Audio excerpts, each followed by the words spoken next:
Le procès est passé, l'aboutissement de cette douloureuse affaire a eu lieu au travers de la sentence pour Pierre-Étienne, de la libération de la parole des victimes. Je n'ai que croisé le regard de quelques hommes d'église dans le tribunal qui ne se sont pas approchés de nous, qui nous ont bien évités poliment. Vous savez comment ça fait quand on croise le regard de quelqu'un que l'on ne veut pas voir et avec qui on ne veut pas être surpris. Même que ces hommes d'église, pour certains d'entre eux, se sont approchés avec charité des responsables de la communauté des béatitudes. On aurait dit que le monde était à l'envers. On ne s'approchait pas de nous, c'était tout juste si on n'était pas les accusés. C'est de l'inversion. Alors à travers cette vidéo, je vais imaginer une seconde que je m'adresse à ces hommes d'église.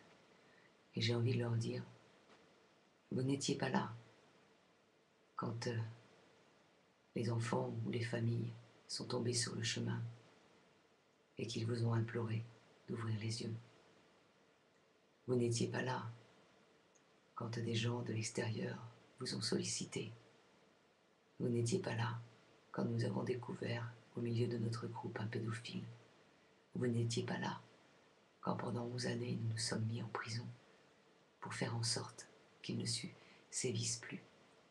Vous n'étiez pas là quand les responsables de la communauté des béatitudes faisaient circuler sur nous les choses les plus immondes pour pouvoir atteindre notre intégrité. Vous n'étiez pas là quand nous vous avons interpellé et que nous voulions vous partager notre histoire et notre vécu. Vous n'étiez pas là quand il a fallu assumer et endosser la responsabilité de la dénonciation. Vous n'étiez pas là quand il a fallu justifier auprès des autres ce que personne ne pouvait justifier. Vous avez été là, à la fin, au procès, pour vous présenter, pour dire que vous avez souffert avec les victimes. Cela, je vous le laisse, si ça vous intéresse. Mais il y a une chose que vous ne nous enlèverez jamais, c'est la vérité de notre histoire. Elle est inscrite dans notre cœur. Alors, vos menaces, tout ce que vous faites, essayez de nous arracher un toit que nous avons sur la tête. Choisir et peser les mots que vous nous direz pour essayer de nous séparer. Tout cela n'est rien. Il y a une chose que vous ne nous arracherez jamais. C'est notre honneur. Et notre honneur est dans le Christ, car c'est lui que nous avons suivi. Et c'est à cause de lui que nous avons pris des coups. Je ne veux pas de votre place. Je ne voudrais pas avoir le pouvoir de servir et de l'utiliser pour démolir. Je ne sais pas où sont vos consciences. Je ne sais pas si vous êtes encore capable de vous rendre compte de ce que vous êtes en train de nous faire. Je ne sais pas si vous ouvrez les yeux à la lumière de cette histoire. Je ne sais pas si vous êtes capable de vous dire « Mais non, ils n'ont rien fait de mal ».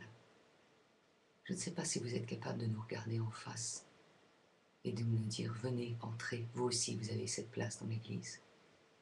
Je ne sais pas si vous êtes capable de penser que pour nous c'est une injure que de devoir nous battre et nous défendre contre notre propre corps. Je ne sais pas si vous êtes capable d'humilité et de reconnaître vos fautes. Et la chose sur laquelle je serai ferme, c'est que vous êtes tout à fait capable d'arriver à la dernière heure et de tirer la victoire à vous. Mais il ne s'agit pas d'une victoire, messieurs de l'Église, les pères de l'Église. Non, il ne s'agit pas d'une victoire pour vous, il s'agit d'une défaite. Si aujourd'hui vous persistez dans le fait de vouloir nous nuire et de ne pas nous approcher avec la dignité que nous devons avoir envers toute personne humaine, avec bienveillance, si aujourd'hui vous continuez à vouloir nous massacrer en silence, alors ne me dites pas que vous étiez là, et ne me dites pas que l'Église a commencé à changer sur le sujet de la pédophilie. Si vous continuez à nous tirer dessus et à nous massacrer dans le noir, c'est simplement que ça veut dire que vous encouragez les gens à ne pas dénoncer. Parce que dénoncer, ça veut dire après assumer les conséquences et les foudres et les feux de vos réactions. Voilà. Voilà ce qu'il y avait à dire. Et j'espère qu'il soit possible et je le crois, qu'il soit possible qu'un homme d'Église, rempli de sagesse, puisse nous approcher, non pas pour nous dresser un trône, mais simplement pour nous ouvrir un chemin, pour qu'enfin nous puissions respirer et que nous cessions de porter ce poids trop lourd d'accusations et de malversations à notre égard.